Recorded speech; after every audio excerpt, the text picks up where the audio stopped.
तो आज से 10 साल पहले अगर मैं किसी बच्चे को बोलता कि राहुल गांधी इंडिया का प्राइम मिनिस्टर बनने वाला है तो शायद वो मान लेता।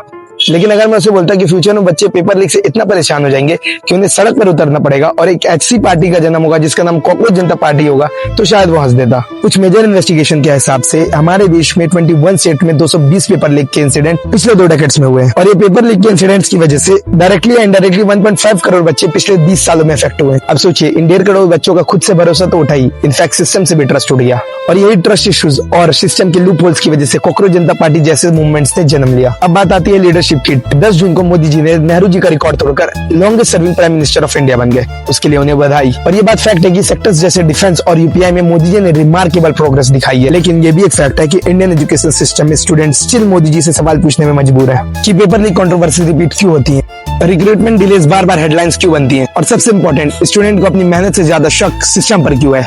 और ये सवाल लेफ्ट वर्सेस राइट का नहीं है, बीजेपी वर्सेस कांग्रेस का नहीं।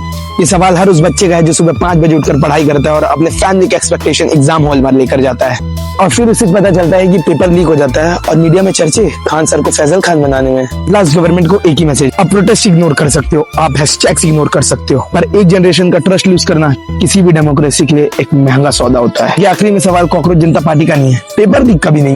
सवाल ये है कि जितना भरोसा इंडियन स्टूडेंट अपनी मेहनत पर करते हैं, क्या कभी वो इंडियन सिस्टम पर कर पाएंगे कि नहीं। जय हिंद, जय भारत।